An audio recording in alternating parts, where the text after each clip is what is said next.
नमस्कार दोस्तों, स्वागत है आपका मेरे YouTube चैनल पर। आई होप आप लोग सब सही होंगे और अपने एग्जाम्स की अच्छे से तैयारी कर रहे होंगे।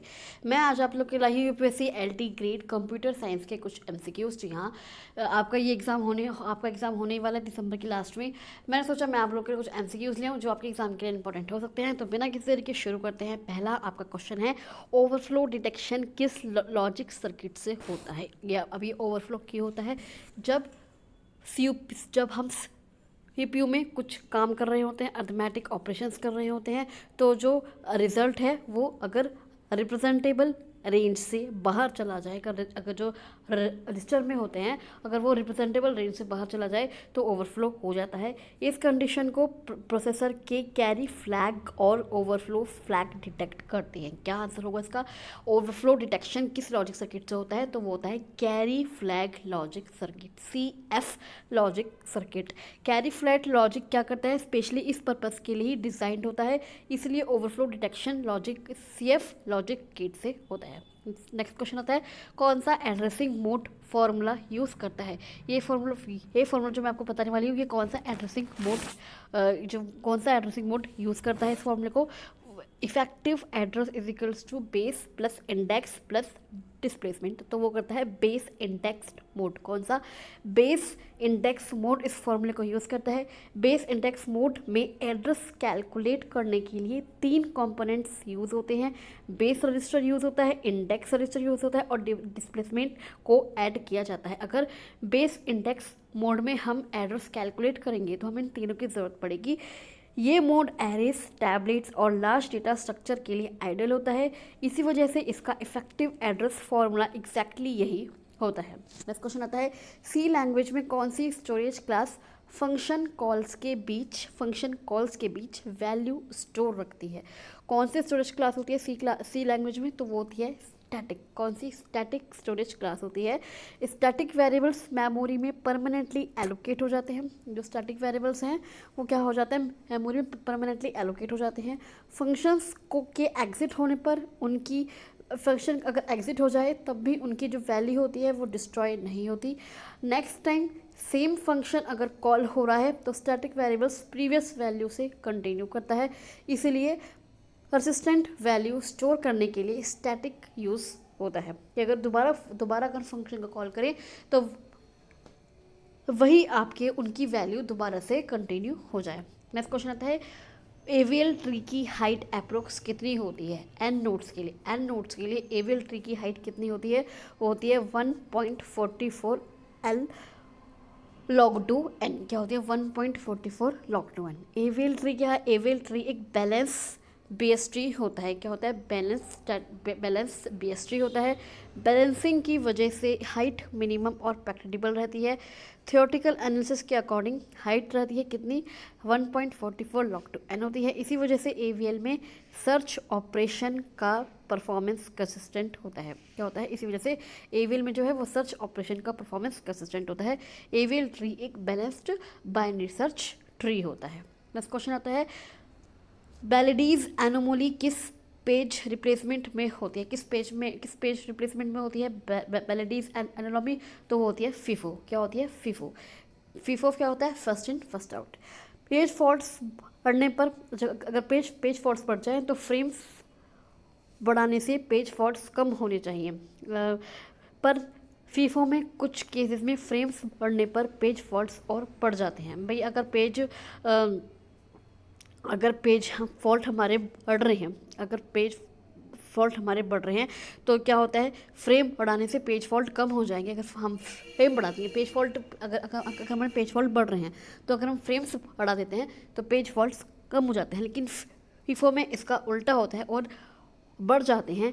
इसी फिनोमेनन को बैलेडीज एनालॉमी कहते हैं। ये एनालॉमी सिर्फ FIFO जैसे नॉन स्टैक एल्गोरिथम में होती है। नेक्स्ट क्वेश्चन आते हैं, 3-वे हैंडशेक किस प्रोटोकॉल में होता है? कौन सा हैंडशेक? Three way handshake. तो वो होता है TCP। क्या होता है? TCP रिलायबल कम्युनिकेशन इंश्योर करता है। क्या करता है? TCP रिलायबल कम्युनिकेशन इंश्योर करता है। कनेक्शन स्टार्ट करने के लिए SYN ACK का सीक्वेंस होता है। इसी प्रोसेस को 3-वे हैंडशेक कहते हैं। ये प्रोसेस कनेक्शन ओरिएंटेड सर्विस का बेसिस है। नेक्स्ट क्वेश्चन आता है, कौन सा नॉर्मल फॉर्म ट्रांजिटिव डिपेंडेंसी का को हटा देता है। कौन सा नॉर्मल फॉर्म है जो ट्रांजिटिव डिपेंडेंसी को हटा देता है? वो है 3NF। कौन सा? 3NF। कौन सा? 3NF आपका ट्रांजिटिव डिपेंडेंसी को हटा देता है। Third normal form, transitive dependency में एक नॉन की एट्रीब्यूट दूसरे नॉन की पर डिपेंड करता है। 3NF का बेसिक एम ही ये डिपेंडेंसी रिमूव, ट्रांसपेरेंसी डिपेंडेंसी में एक नॉन की एट्रीब्यूट दूसरे नॉन की पर डिपेंड करता है। 3NF का बेसिक एम यही है। क्या है बेसिक एम 3NF का? कि ये डिपेंडेंसी रिमूव करना होता है। 2NF जो सेकेंड नॉर्मल फॉर्म है सिर्फ पार्शियल डिपेंडेंसी रिमूव करता है। 3NF में स्कीम लॉजिकली क्लीन हो जाता है। नेक्स्ट क्वेश्चन आते हैं, कौन सा सॉर्टिंग एल्गोरिथम स्टेबल नहीं होता? कौन सा है सॉर्टिंग एल्गोरिथम जो स्टेबल नहीं होता? वो है क्विक सॉर्ट। कौन सा? Quick sort. स्टेबल सॉर्टिंग में इक्वल कीज़ का ऑर्डर प्रिजर्व होता है। क्विक सॉर्ट में प्राइवेट जो स्वैपिंग होती है की वजह से ऑर्डर डिस्टर्ब हो सकता है, इसलिए क्विक सॉर्ट इनहेरेंटली अनस्टेबल होता है। बाकी तीनों स्टेबल एल्गोरिथम है आपके, मर्ज सॉर्ट भी, इंसर्टिंग सॉर्ट भी और बबल सॉर्ट भी। नेक्स्ट क्वेश्चन आता है, एसक्यूएल में टेबल का स्ट्रक्चर परमानेंटली डिलीट कौन करता है? अगर एसक्यूएल में हमें टेबल का जो स्ट्रक्चर है वो डिलीट करना है परमानेंटली तो वो कौन करता है? वो करता है ड्रॉप। कौन करता है? ड्रॉप। डिलीट सिर्फ रोज को रिमूव करता है, रोज को रिमूव करता है, वो परमानेंटली डिलीट नहीं करता। ड्रॉप जो है पूरा टेबल स्ट्रक्चर, इंडेक्सेस, कंस्ट्रेंट्स सब डिलीट कर देता है। ड्रॉप जो है ऑपरेशन रोल बैक नहीं होता, बट जो अगर हम ड्रॉप ऑपरेशन लगाएं यानी कि वो वापस आ जाएंगे टेबल, इसलिए परमानेंट डिलीशन के लिए ड्रॉप यूज़ होता है। नेक्स्ट क्वेश्चन आता है, BS tree binary search tree में best case search time complexity क्या होती है? कौन सी होती है? होती है O1। क्या होती है? O1। अगर best case search time complexity देखेंगे, बेस्ट केस तब होता है जब सर्च एलिमेंट रूट नोड में मिल जाए। रूट कंपेयर एक ही स्टेप में होता है, इसलिए एक comparison is 0-1 search time. Worst case में ही हाइट डिसाइड करती है। नेक्स्ट क्वेश्चन आता है, OS ऑपरेटिंग सिस्टम का कौन सा कंसेप्ट फेयर CPU टाइम देता है? कौन सा कंसेप्ट देता है फेयर CPU टाइम? तो वो है टाइम शेयरिंग। कौन सा? Time sharing. टाइम शेयरिंग में CPU का स्मॉल टाइम स्लाइसेस में डिवाइड किया जाता है। भाई आपका जो अगर हम टाइम शेयरिंग कंसेप्ट करें तो वो CPU के काम को डिवाइड कर देगा कि इस काम के लिए CPU इतना टाइम लेगा, इस काम के लिए CPU उतना टाइम लेगा। हर प्रोसेसर को टर्न मिलता है, इसलिए फेयरनेस मेंटेन होती है। ये मॉडर्न मल्टीटास्किंग सिस्टम की फाउंडेशन है। स्टारवेशन अवॉइड करने में भी हेल्पफुल होता है। नेक्स्ट क्वेश्चन आता है, कौन सा इंस्ट्रक्शन मेमोरी एक्सेस नहीं करता? कौन सा इंस्ट्रक्शन मेमोरी एक्सेस नहीं करता फैच के अलावा? वो होता है INC। INC क्या है? इंक्रीमेंट। INC सिर्फ रजिस्टर की वैल्यू को मॉडिफाई करता है। क्या करता है INC? केवल जो रजिस्टर की वैल्यू होती है उनको मॉडिफाई करता है। ये कोई मेमोरी रीड और राइट नहीं करता। पुश पॉप स्टैक को एक्सेस करते हैं और लोड मेमोरी में से डेटा जाता है, इसलिए INS एक प्योर रजिस्टर ऑपरेशन है। नेक्स्ट क्वेश्चन आता है, राउटिंग OSI मॉडल किस लेयर का काम है? जो राउटिंग है, वो जो राउटिंग करना काम है वो OSI मॉडल के किस लेयर का काम है? तो वो है नेटवर्क लेयर का काम है। किस नेटवर्क काम है? नेटवर्क लेयर का काम है। नेटवर्क लेयर क्या करती है? लॉजिकल एड्रेसिंग प्रोवाइड करती है। क्या करती है? लॉजिकल। जो नेटवर्क लेयर है वो लॉजिकल एड्रेसिंग प्रोवाइड करती है। इसी लेयर में राउटिंग फॉरवर्डिंग, पाथ सिलेक्शन होता है।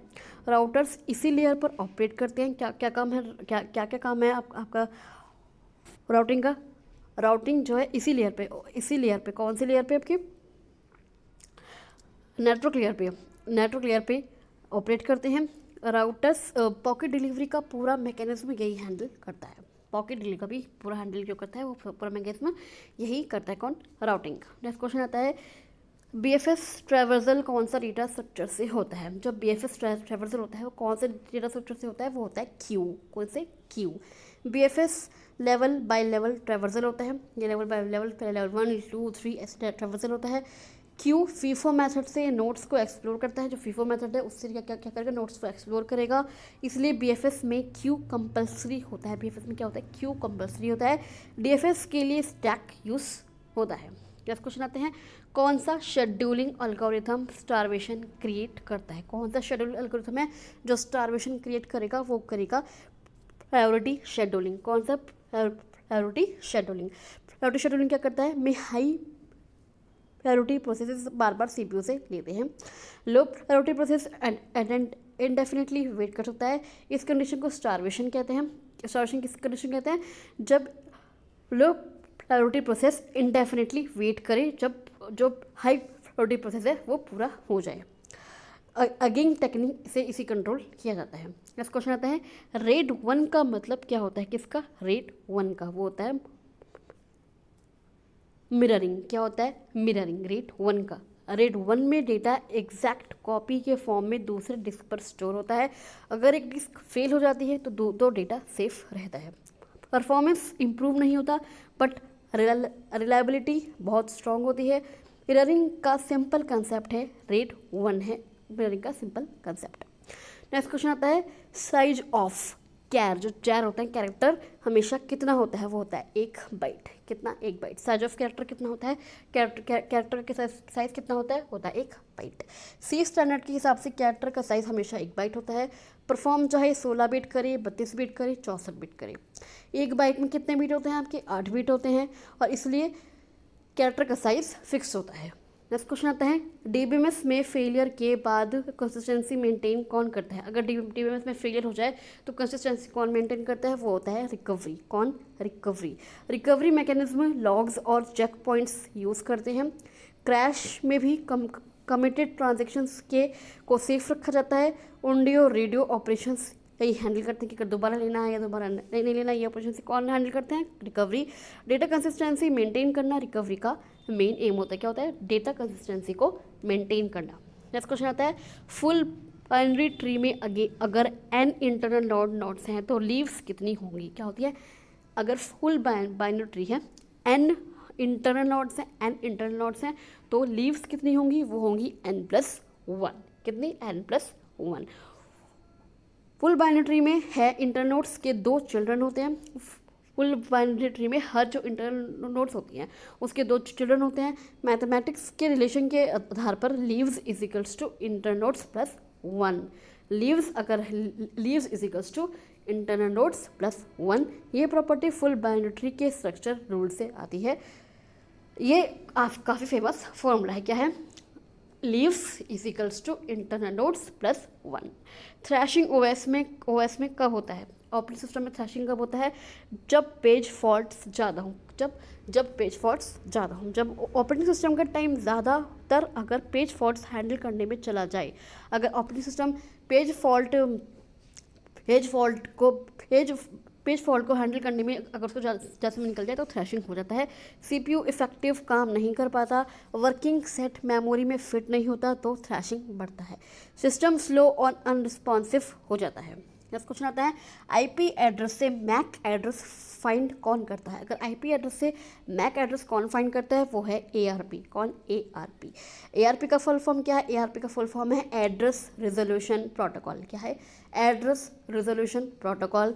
ये IP एड्रेस का कोरस्पॉन्डिंग मैक एड्रेस फाइंड करता है। ये IP एड्रेस से मैक एड्रेस फाइंड करता है। लोकल नेटवर्क कम्युनिकेशन ARP के थ्रू पॉसिबल होता है। विदाउट ARP लैन में पैकेट डिलीवरी इम्पॉसिबल है। अगर आप लैन में पैकेट डिलीवरी करवाना चाहते हैं तो ARP मस्ट है। नेक्स्ट क्वेश्चन आता है स्क्वेल में कौन सा जॉइन एक्सिस्ट नहीं करता? कौन सा जॉइन एक्सिस्ट नहीं करता स्क्वेल में? वो है मिडल जॉइन। कौन सा? Middle join. स्क्वेल मतलब क्या है? Standard query language. SQL standard में मिडल जॉइन नाम का कोई जॉइन नहीं होता। Left, right, full, inner, cross joins valid joins होते हैं। Middle join mostly trick question होता है, इसलिए करेक्ट आंसर क्या है आपका? Middle join. मिडल जॉइन को में होता ही नहीं है स्क्वेल में कोई जॉइन। नेक्स्ट क्वेश्चन आता है सॉर्टेड ऑर्डर BST ट्रैवर्सल कौन सा होता है?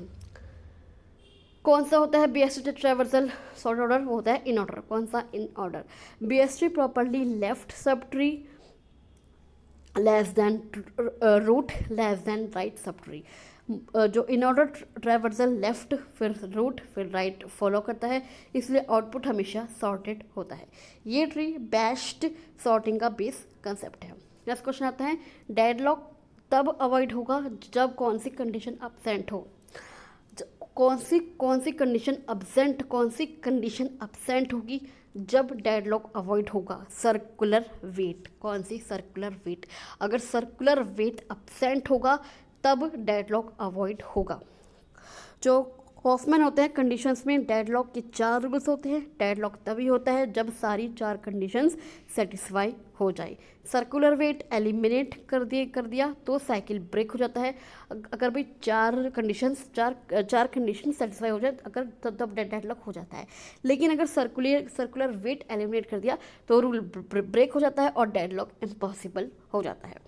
नेक्स्ट क्वेश्चन आता है, कौन सा डेटा मॉडल एंटिटीज और रिलेशनशिप्स को रिप्रेजेंट करता है? कौन सा डेटा करता है मॉडल एंटिटीज और रिलेशनशिप्स को रिप्रेजेंट? तो वो करता है ईआर मॉडल। कौन सा? ER model. ER model entities, attributes और रिलेशनशिप्स को डायग्रामेटिकली रिप्रेजेंट करता है। डेटाबेस डिज़ाइन का फर्स्ट स्टेप है ईआर मॉडलिंग। डेटा होता है ये कंसेप्चुअल लेवल डिज़ाइन देता है, इसलिए एंटिटीज रिलेशंस का बेस्ट मॉडल कौन सा है? ER model. तो दोस्तों आई होप आपको ये क्वेश्चंस अच्छे लगे होंगे, यूज़फुल लगे होंगे अपने एग्ज़ाम्स के लिए। यूपीएससी एलटी ग्रेड एग्ज़ाम्स का, UPSC LT grade computer science का जो ज़्यादातर पेपर आता है वो ऐसी क्वेश्चन से आता है। तो आई होप आपको वीडियो अच्छा लगा हो। अगर आपको वीडियो अच्छा लगा हो तो आप इस वीडियो को लाइक कर सकते हैं, शेयर कर सकते हैं और इस चैनल को सब्सक्राइब करके ज़रूर जाएगा और कमेंट में बताइएगा कि आपको वीडियो कैसे लगी, आपके क्वेश्चंस कैसे लगे। तो चलिए मैं आपसे मिलती हूँ अगली वीडियो में, तब तक के लिए थैंक यू सो मच।